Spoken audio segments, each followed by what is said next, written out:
அத்தியாயம் 8. பாரதத்தின் தலைசிறந்த விஞ்ஞானி ஜெகதீஷ் சந்திர போஸ். ஜெகதீஷ் சந்திர போஸ் அவர்களின் கண்டுபிடிப்பாகிய கம்பியில்லா தந்தி மார்கோனிக்கு முந்தையது. சிந்தனையை தூண்டும் இக்கருத்தை தற்செயலாக கேட்டதும் நான் நடைபாதை ஓரமாக அறிவியல் விவாதம் செய்து கொண்டு சென்ற பேராசிரியர் குழுவின் சமீபத்தில் சென்றேன். அவர்களுடன் சேர்ந்து கொண்டதில் காரணம் என் இனப்பெருமையாக இருந்தால் அதற்கு நான் வருந்துகிறேன். பாரத ஆன்மீகத்தில் மட்டுமல்ல அல்லாது இயற்பியலிலும் பெரும் பங்கு வகிக்க முடியும் என்ற உண்மையில் எனக்கு இருந்த ஆர்வம் மிகுந்த அக்கறையை என்னால் மறுக்க முடியாது. நீங்கள் என்ன சொல்கிறீர்கள் ஐயா? அப்பேராசிரியர் விளக்கி உதவினார். முதலாக ஒரு கம்பியில்லா இணைப்பையும் மின் அலைச்சிதறலையும் எடுத்துக்காட்டுவதற்கான கருவியை கண்டுபிடித்தவர் போஸ்தான். ஆனால் இந்த பாரத விஞ்ஞானி தன் கண்டுபிடிப்புகளை வியாபாரமாக்கி லாபமடையவில்லை. அவர் சீக்கிரத்திலேயே உயிரற்ற ஜட பொருட்களிடமிருந்து உயிருள்ள பொருட்களிடம் தன் கவனத்தை திருப்பினார். தாவர இயல் நிபுணராக அவருடைய புரட்சிகரமான கண்டுபிடிப்புகள் இயல்பியல் நிபுணராக அவர் கண்டுபிடித்த முக்கியமான சாதனைகளையும் மிஞ்சிவிட்டன. இதை எனக்கு அறிவுறுத்தியவருக்கு நான் மரியாதையுடன் நன்றி செலுத்தினேன். அவர் மேலும் கூறினார், அந்த உயர்ந்த விஞ்ஞானி மாநில கல்லூரியில் என் சகோதர பேராசிரியர்களில் ஒருவர்.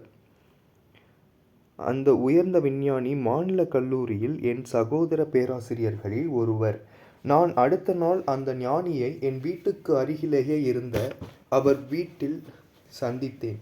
வெகு நாட்களாகவே ஒரு மரியாதையான தூரத்திலிருந்து அவரை பாராட்டி வந்தேன். தனிமையை நாடும் ஆழ்ந்த சுபாவமுடைய அத்தாவரவியல் நிபுணர் என்னை அன்புடன் வரவேற்றார். அவர் அழகாக திடாகாத்திரமாக சுமார் 50க்கும் மேல் வயதுடையவராகவும் அகன்ற நெற்றி, அடர்த்தியான கேசம், எங்கோ கனவுலகத்தில் நிலைத்திருப்பதை போன்ற கண்கள் உடையவராகவும் இருந்தார். அவரின் குரலிலிருந்த தெளிவு வாழ்நாள் முழுவதும் விஞ்ஞானத்திலேயே ஊறி நின்ற வழக்கத்தை காட்டியது.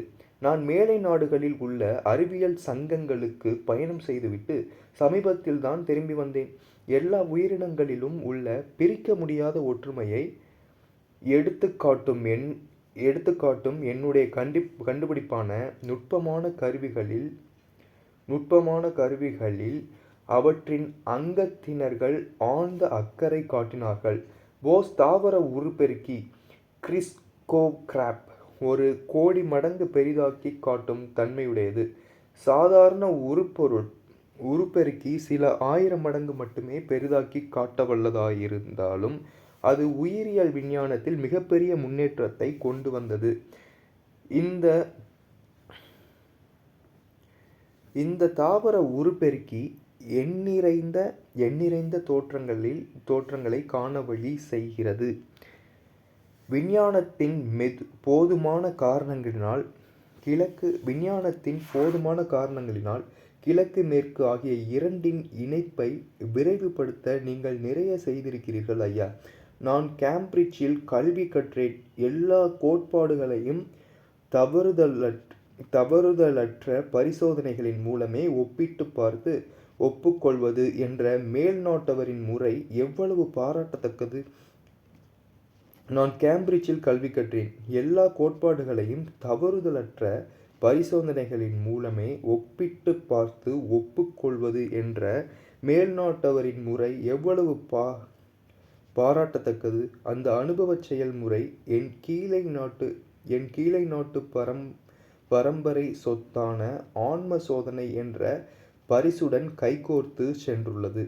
இந்த இரண்டும் சேர்ந்து வெகு காலமாக தன்னை மறைத்து வந்த இயற்கையின் மௌனங்களை கலைத்தெறிய எனக்கு உதவின.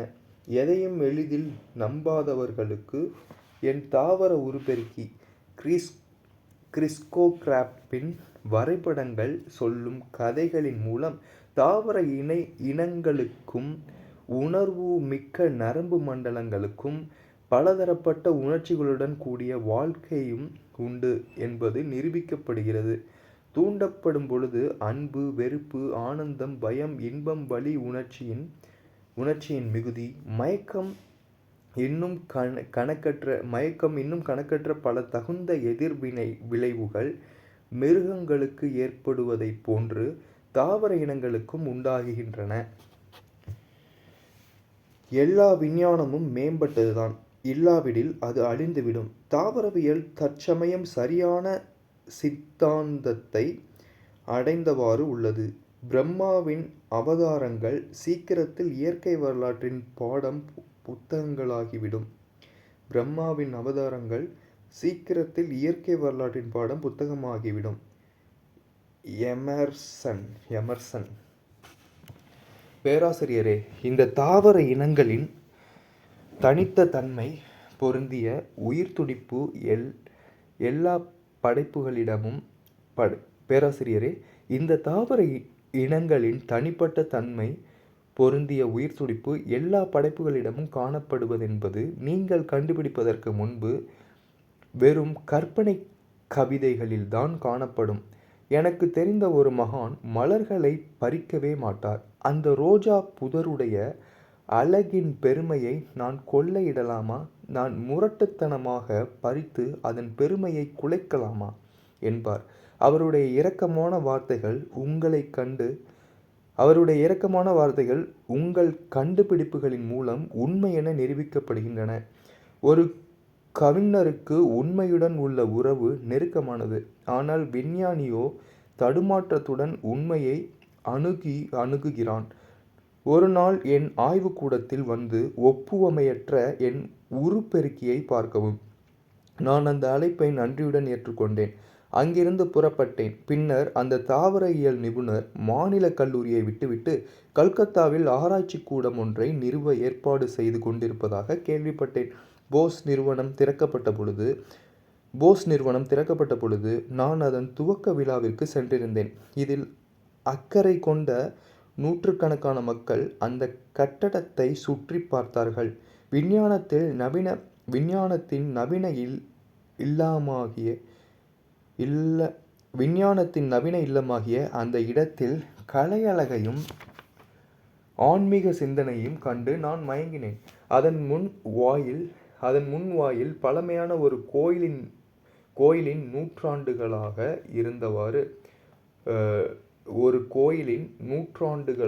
இருந்து வரும் ஞாபக சின்னம் போன்றிருந்தது. ஒரு தாமரை குளத்தின் பின்னால் கையில் ஒளி சிந்தும் விளக்குடன் நிற்கும் பெண்ணுருவம். பெண்ணை அழிவுற்ற ஒளியை ஏந்துபவராக மதித்து போற்றும் பாரதத்தின் இயல்பை குறிப்பதாயிருந்தது. தோற்றத்தில் உள்ள ஒரு சிறிய கோயில் புலன்களுக்கு அப்பாற்பட்ட அருவ நிலைக்கு அர்ப்பணிக்கப்பட்டதாக இருந்தது. பீடத்தின் எந்த உருவச் சிலையும் இல்லாதது எங்கும் நிறைந்துள்ள தெய்வத்தின் அழிவின்மையை குறிக்கிறது. லத்தீன் மூலச்சொல் அடிக்குறிப்பு. லத்தீன் மூலச்சொல் கிரிஷரி அதிகப்படுத்து. அவருடைய கிரஷோகிராப்பிற்கு மற்ற கண்டுபிடிப்புகளுக்கும் 1917 போஷுக்கு வீரப்பட்டம் நைட்ஹூட் கிடைத்தது.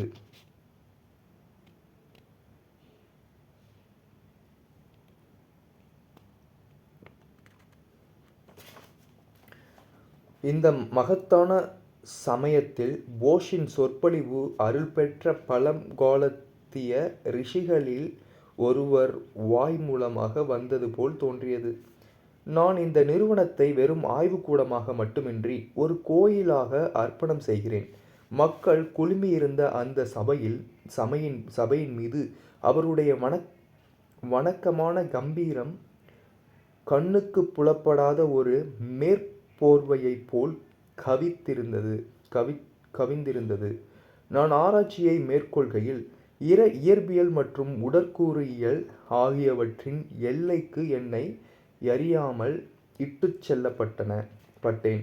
உயிருள்ளவைகளுக்கும் உயிரற்றவைகளுக்கும் இடையே எல்லைக்கோடுகள் மறைவதையும் தொடர்பு புள்ளிகள் தென்படுவதையும் நான் மிகுந்த வியப்புடன் கண்டேன். உயிரற்ற பொருட்கள் வெறும் ஜட பொருட்களாகவே கருதப்பட்டன. ஆனால் கணக்கற்ற சக்திகளின் செயலுள் வெறும் உயிரற்ற பொருட்கள் வெறும் ஜட பொருட்களாகவே கருதப்பட்டன.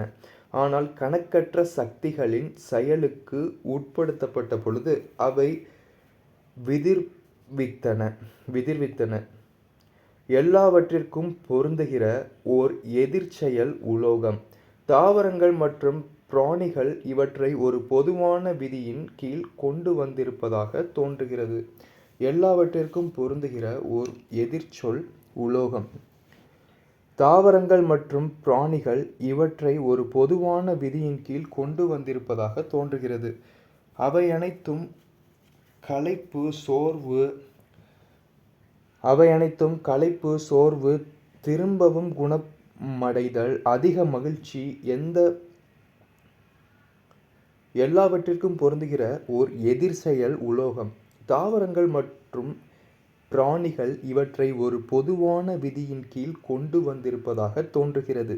அவை அனைத்தும் களைப்பு, சோர்வு, திரும்பவும் குணமடைதல், அதிக மகிழ்ச்சி, எந்த பிரதிபலிப்பையும் தோற்றுவிக்காத நிரந்தரமான மரணம் ஆகிய குணங்களை வெளிப்படுத்துகின்றன.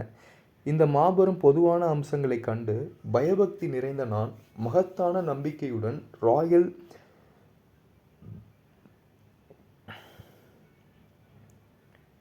சொலைஷட்டிக்கு என் முடிவுகளை அறிவித்தேன். இம்முடிவுகள் சோதனைகள் மூலம் நிரூபிக்கப்பட்டன.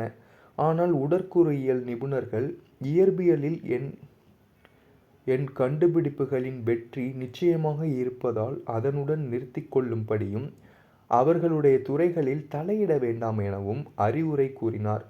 நான் தெரியாத்தனமாக பழக்கமில்லாத இன வேறுபாடு துறையில் புகுந்து அதன் ஆசாரத்தை அவமதித்து விட்டேன். உணர முடியாத இந்த மகத்தான சமயத்தில் போஸின் சொற்பொழிவு அருள் பெற்ற பழங்காலத்திய ரிஷிகளில் ஒருவர் வாய் மூலமாக வந்தது போல் தோன்றியது. நான் இந்த நிறுவனத்தை வெறும் ஆய்வுக்கூடமாக மட்டுமின்றி ஒரு கோவிலாக அர்ப்பணம் செய்கிறேன். மக்கள் குழுமியிருந்த அந்த சபையின் மீது அவருடைய வணக்கமான கம்பீரம் கண்ணுக்கு புலப்படாத ஒரு மேற்பார்வையைப் போல் கவிழ்ந்திருந்தது. நான் ஆராய்ச்சியை மேற்கொள்கையில் இயற்பியல் மற்றும் உடற்கூறு இயல் ஆகியவற்றின் எல்லைக்கு என்னை அறியாமல் இட்டுச் செல்லப்பட்டேன். உயிருள்ளவைகளுக்கும் உயிரற்றவைகளுக்கும் இடையே எல்லைக்கோடுகள் மறைவதையும் தொடர்பு புள்ளிகள் தென்படுவதையும் நான் மிகுந்த வியப்புடன் கண்டேன்.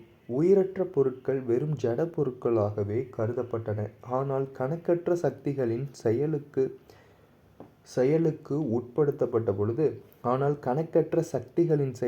உட்படுத்தப்பட்ட பொழுது அவை விதிர்வித்தன. எல்லாவற்றிற்கும் பொருந்துகிற ஓர் எதிர்ச்செயல் உலோகம். தாவரங்கள் மற்றும் தாவரங்கள் மற்றும் பிராணிகள் இவற்றை ஒரு பொதுவான விதியின் கீழ் கொண்டு வந்திருப்பதாக தோன்றுகிறது. அவை அனைத்தும் களைப்பு, சோர்வு, திரும்பவும் குணமடைதல் ஆகிய அதிக மகிழ்ச்சி, எந்த பிரதிபலிப்பையும் தோற்றுவிக்காத நிரந்தரமான மரணம் ஆகிய குணங்களை வெளிப்படுத்துகின்றன.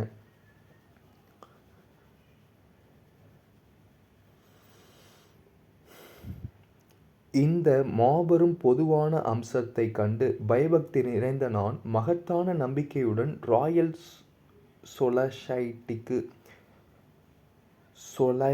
சொலைஷைட்டிக்கு என் முடிவுகளை அறிவித்தேன். இம்முடிவுகள் சோதனைகள் மூலம் நிரூபிக்கப்பட்டன. ஆனால் உடற்கூறியல் நிபுணர்கள் இயற்பியல் என் கண்டுபிடிப்புகளின் வெற்றி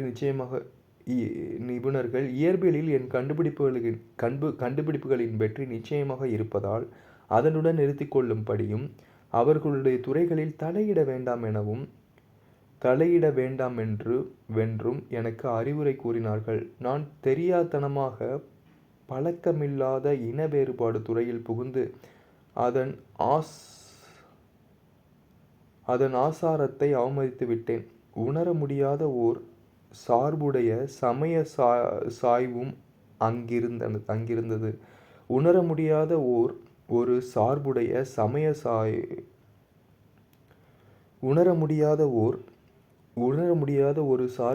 சமய சாய்வும் அங்கிருந்தது. அது நம்பிக்கையிலிருந்து அறியாமையை பிரித்துணர முடியாதபடி மயக்கமூட்டுவதாகும். என்றும் முன்னேறி வரும் படைப்பின் மர்மத்தை நம்மை சூழ்ந்து அமைந்துள்ள அந்த ஆண்டவன் நமக்குள் எதையும் சோதித்துப் புரிந்து கொள்ளும் விருப்பத்தையும் உணர முடியாத ஒரு சார்புடைய சமய சாய்வும் அங்கிருந்தது. அது நம்பிக்கையிலிருந்து அறியாமையை பிரித்துணர முடியாதபடி மயக்கமூட்டுவதாகும். என்றும் முன்னேறி வரும் படைப்பின் மர்மத்தை நம்மைச் சூழ்ந்து அமைந்துள்ள அந்த ஆண்டவன் நமக்குள் எதையும் சோதித்துப் புரிந்து கொள்ளும் விருப்பத்தையும் புகுத்தி இருப்பான் என்ற உண்மையை பெரும்பாலும் மறந்து விடுகிறோம். பல ஆண்டுகளுக்கு மற்றவர்களால் தவறாக புரிந்து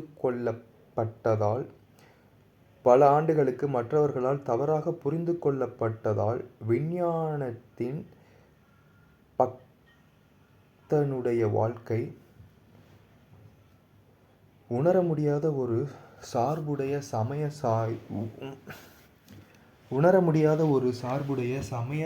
சாய்வும் அங்கிருந்தது. அது நம்பிக்கையிலிருந்து அறியாமையை பிரித்துணர முடியாதபடி மயக்கமூட்டுவதாகும்.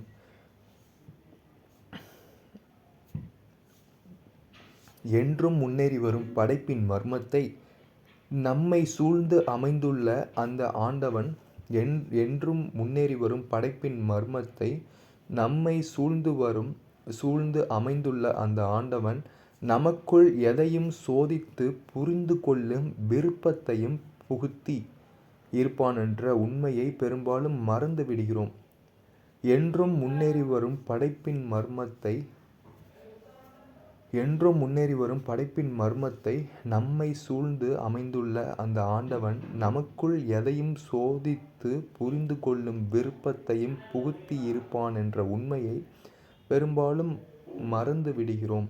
பல ஆண்டுகளுக்கு மற்றவர்களால் தவறாக புரிந்து கொள்ளப்பட்டதால் விஞ்ஞானத்தின் பக்தனுடைய வாழ்க்கை தவிர்க்க முடியாதபடி முடிவற்ற போராட்டங்களினால் நிரப்பப்பட்டு இருக்கிறது என்று நான் தெரிந்து கொண்டேன்.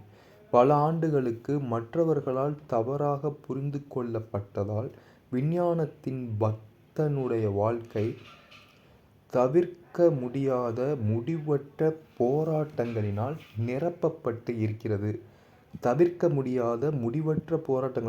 இருக்கிறது என்று நான் தெரிந்து கொண்டேன்.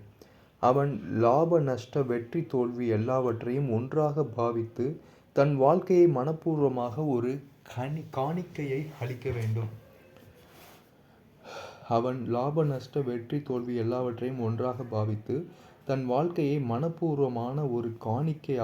வேண்டும். காலக்கிரமத்தின் உலகத்தின் முன்னோடியாக விளங்கும் விஞ்ஞான சங்கங்கள் என் கோட்பாடுகளையும் முடிவுகளையும் ஒப்புக்கொண்டு விஞ்ஞானத்திற்கு பாரதத்தினுடைய பங்கின் முக்கியத்துவத்தை அங்கீகரித்தன.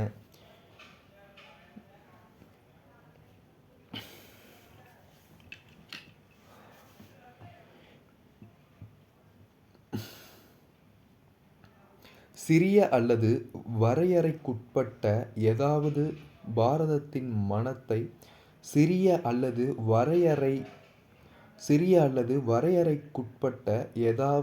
பாரதத்தின் மனத்தை என்றாவது திருப்திப்படுத்த முடியுமா? சிறிய அல்லது வரையறைக்குட்பட்ட ஏதாவது பாரதத்தின் மனத்தை என்றாவது திருப்திப்படுத்த முடியுமா? இந்த நாடு ஒரு தொடர்ச்சியான உயிருள்ள பாரம்பரியத்தின் மூலமாகவும் இந்த நாடு ஒரு தொடர்ச்சியான உயிருள்ள பாரம்பரியத்தின் மூலமாகவும் புத்துணர்ச்சி அளிக்கும் உயிராற்றலாலும் கணக்கற்ற மாற்றங்களினூடேயும் தன்னை திரும்பவும் சரி செய்து கொண்டு வந்திருக்கிறது. இந்தியர்கள் உடனுக்குடன் கிடைக்கக்கூடிய கவர்ச்சியான பரிசுகளை நிராகரித்து செயலற்ற தியாகத்தின் மூலமாக அல்லாமல்